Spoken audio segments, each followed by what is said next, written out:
Hello Aquarius, welcome to your May 2025 reading.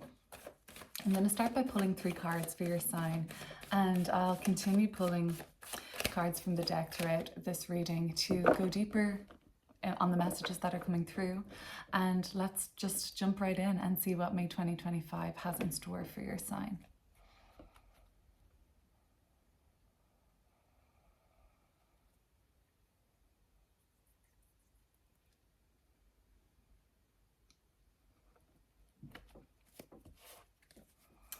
The King of Pentacles, the Queen of Wands, the Tower.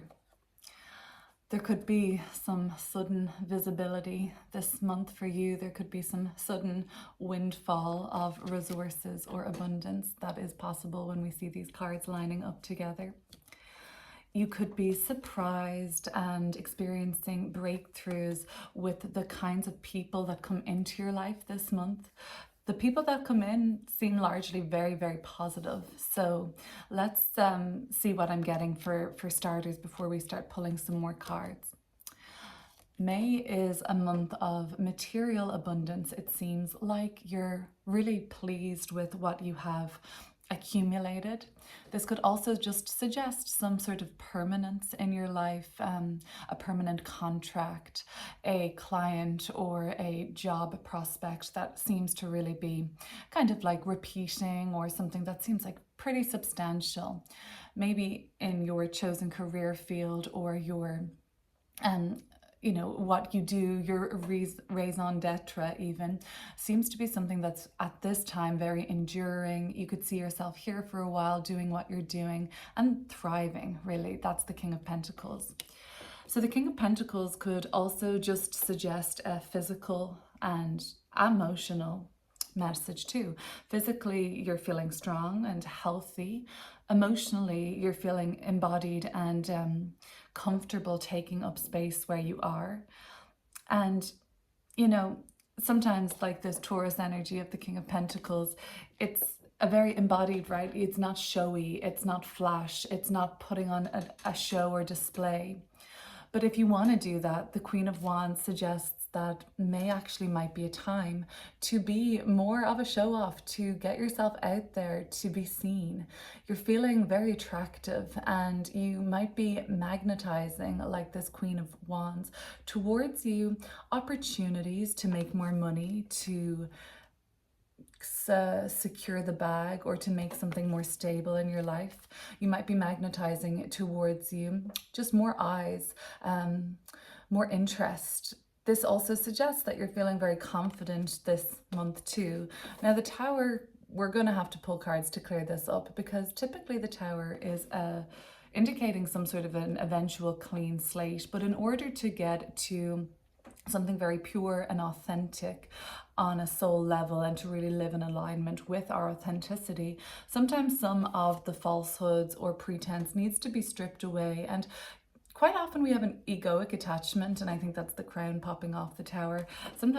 Quite often we have like this ego attachment to what it is that the Tower is kind of calling our attention to get rid of, in a way. And that's why sometimes the Tower can be seen as quite an uncomfortable energy. But on the other side of it all, it really does suggest a cathartic clearing to pave the way for something very real and true to you and your essence.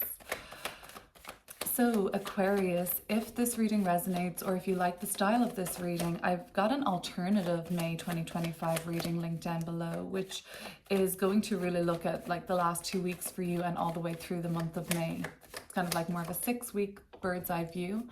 And that's linked down below if you want to have another look at my take on your month of May. And I'd also invite you now to subscribe, to like, to share, and to comment on this video if you wish. Okay, so let's get into it. Let's clear up the King of Pentacles.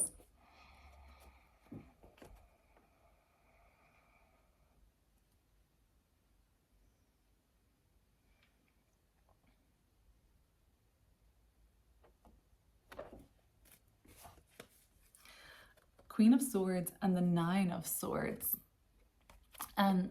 There might have been somebody that's kind of just come into your world, or that is on the way to coming into your world, that is going to help put or alleviate some of the anxiety and stresses that you've had, and kind of let you see things in another perspective.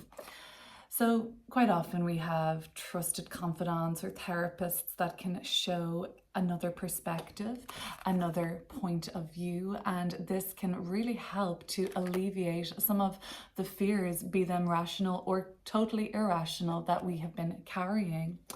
The other thing that is possible here is that this person could show up as some sort of an investor, or somebody who is prepared to give you a loan of money, a place to stay, somebody that is asking you to sign on the dotted line, and could be something to do with leases or jobs or positions.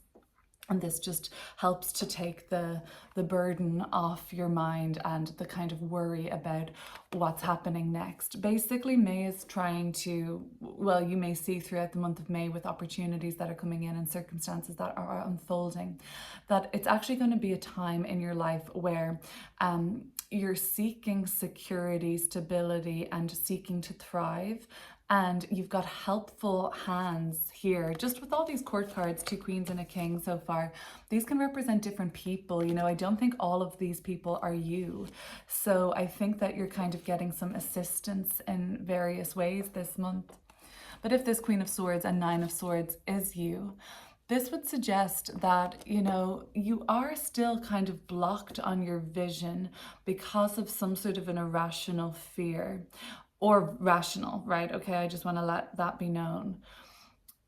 Are you standing by when you should intervene? Are you sitting on the fence? Are you enabling anything, Aquarius, that is weighing heavily on your mind?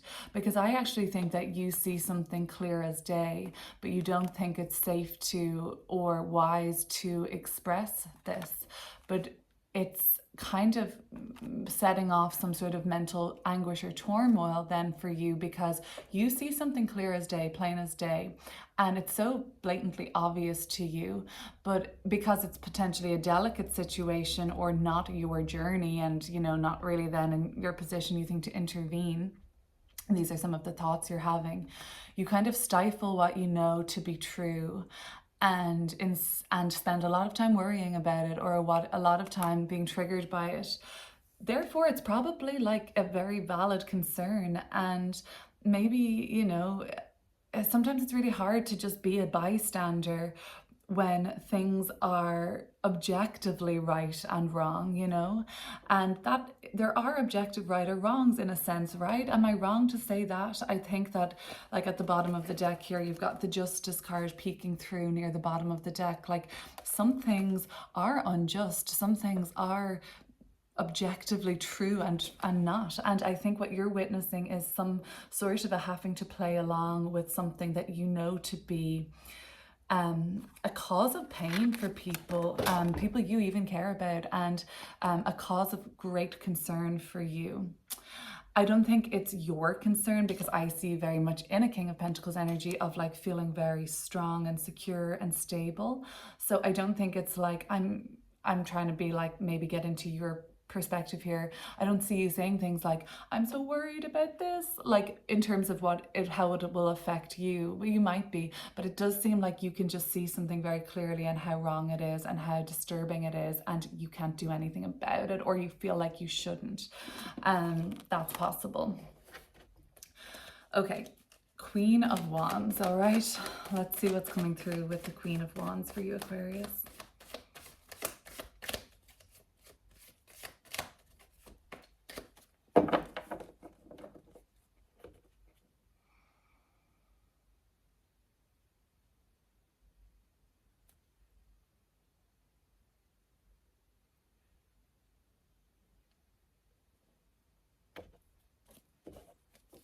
I have the 7 of Pentacles and the Hanged Man. Okay, this is leading up to what the Tower is going to bring, because the Hanged Man is quite a purposeful pause that I think comes through probably just after the middle point of the month, like 13th, 14th of May. And I think that you are going to get something close to being complete or push something towards a finish line. Not, I don't see this, I don't see May being like this big month of completion or big like stark beginnings and endings. I see it more of a continuation and a settling into and a taking up space and a kind of container or seeing something through. And I think that you have a sort of role to play where it's kind of like, okay, now Aquarius, enter Aquarius. It's your turn to step up to the plate. It's your turn to kind of be a bit more visible or make the presentation or call a shot here. It's your turn to host. It's your turn to be kind of front and center. So this might be your kind of area of expertise, or it's just your turn to play a part. And the part that you seem to be playing is one that's going to be visible, confident, self-assured, but you may have to fake it till you make it a little bit here, because underneath the surface level of the Queen of Wands is something like this Seven of Pentacles, and this is one of those kind of like most even like wishy-washy thresholdy card where it can go either way. At this point, we don't know if this is going to turn out and bear fruit and grow and be a success, or we don't know yet. It could or could not. And so without knowing the kind of outcome here, we're going to just focus on what this is present for you. And it's the uncertainty. There is a sort of moment of doubt. There is a hesitation.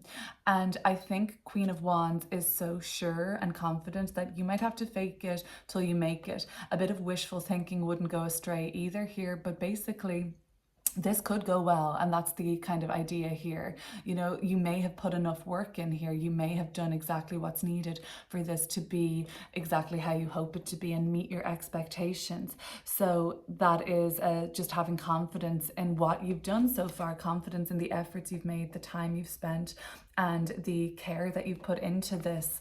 And anyway, it's not like you have much of a choice on some level. It seems like now is the time you kind of have to be present with this and be standing by it in a sense. So anyway, the Hanged Man then, after that kind of challenge of the month is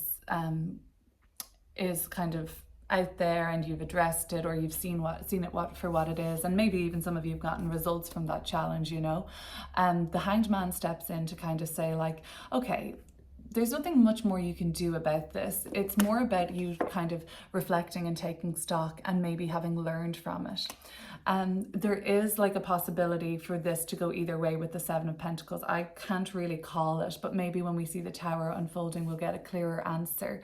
But yeah, for some of you, if there is disappointment this month, and like it might not be totally dire or anything, but if you are disappointed with the outcome of something that you had been really looking forward to, or you just had a different set of expectations around how this would all go, the Hanged Man is going to be really a useful anchor, because it will almost feel like the effect of, I don't know how this necessarily works, but the universe is asking you to slow down and to sort of like, this is the turning point in May where you're supposed to see things in a different way altogether, or you're going to have like a penny drop moment. And that's the illumination around the crown. Like, what happens this month with this challenge is actually going to be something that is opening your eyes to an entirely new perspective that was always kind of in some way destined for you according to your highest self's motivations, for you to see something in a certain way at this time in your life, so that when you go forward and this challenge, let's say, or moment of hesitation or self-doubt creeps up again, where you have to stand by something that you're not quite sure about or fully confident in yet, you'll have a different perspective, and probably a different and more successful outcome will be achieved. But you have to learn something this way, and the Hanged Man is often like that. That's if you're disappointed. Say if you're not, say if you get exactly what you need and pass and are validated and really happy with everything, well then, you know, what the Hanged Man will probably offer you is a purposeful pause to kind of like recalibrate and take your time before jumping into what is ever next for you, and also to have garnered a really amazing new perspective. So we're getting to the Tower at the end of this reading. And before that, I'll just remind you that there is more juice for Aquarius, which will be linked down below.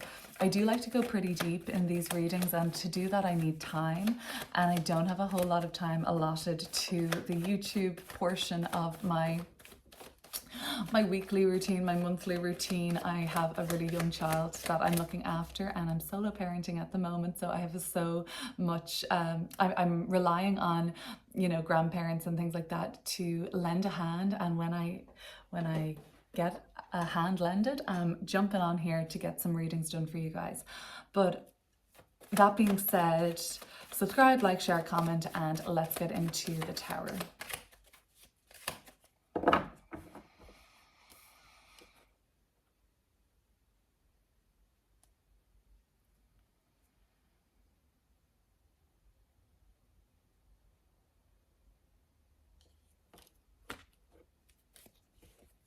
Okay, I have the Queen of Cups and the Eight of Swords. The Empress is at the bottom of the deck, and she complements this King of Pentacles very well. So the kind of first card and last card of the reading are both cards of a very abundant and grateful and overflowing energy. This would suggest that you have a lot of blessings to look forward to this month, nonetheless, irrespective of how the sort of presentation or the moment to shine or the time that you have to step up and really be the person in charge here goes for you. You're still like overflowing with love and hopefully material prosperity as well, or like time, and you've got time. It's like the luxury of time, the luxury of being slower as well comes up at this time, this month at least. So the Queen of Cups and the Eight of Swords with the Tower. That would suggest to me that your particular tower this month, now it might be different for everybody, I'm sure it will be, so just take what resonates and leave the rest. But these are not external cards. These are happening from within our own kind of like emotional center, our kind of inner world. And these are what kind of our thoughts that are our own in our brain and that are cyclical and looping and often downright annoying. So the Tower doesn't strike me as something that happens to you this month, or an external circumstance, or a big surprise, or something that just destabilizes you and throws you off guard and you don't see coming. The Tower for you this month seems to be an internal, maybe psychological reckoning or unraveling, or some sort of a breakthrough that happens on a very deeply personal and private level. So you could be walking down the street and you are in full-blown Tower mode, but to everybody that's passing by, they're like, "Hey Aquarius, how are you doing?" And you're like, "Hey, how's it going?" And you just go on your merry way. Meanwhile, inside, you're having this kind of like deeply profound sort of experience, right? And a very rich sort of inner world that could feel like psychic breakthroughs, spiritual downloads, your heart busting open with love or anger or hate or heartbreak. It could be something that is so profound but so personal to you, and that seems to probably take place, I would say, closer to the end of the month, okay? I would say like in a good 4 weeks time, even maybe from like the last week of May into the first week of June. This is this kind of experience. This is what I would see on a timeline. And like, you know, you do kind of, you're like, where do I go with all of this? Because the Eight of Swords feels very like, in a sense, stuck or confined, and you don't really know how to fully express or channel this sacred rage, this divine inspiration, this awe-inspiring feeling of connection or overflowing love, or you don't know really what to do about the intensity of all of this. Maybe the intensity of your emotions and feelings is what takes you off guard in a tower-like fashion. And maybe, you know, that's what kind of strikes you as something unexpected. You didn't know that you felt this way. You didn't understand your emotions or really like truly get it all. And the Eight of Swords just leaves you a little bit like, so what do I do now? Like, this kind of transforms or changes how you see yourself, how you see the world around you. Now, the Empress at the bottom of the deck is like, I think for the most part, like, you to take it all, the good, the bad, and the ugly, because that really feels like an enriching and human experience for you. So even though it may not be super comfortable all the time, there's enough blessings and camaraderie and allies in your world in this month of May that makes you feel pretty supported nonetheless. We do have 3 queens in the reading, and they're signifying a number 3 in tarot. The Empress, she's also a 3, so let's get her here as well. All of this 3 energy, Queen and Empress energy, would be a signifier that this is an abundant month, a fertile month for creation, growth, and planting seeds and flourishing. It would be a sign that things are expanding for you and things are being created more of. So yeah, that's a really nice signifier. Okay, I'm gonna leave it with here on YouTube right now, and if this is all you're watching, I will see you again soon. Thank you. Bye.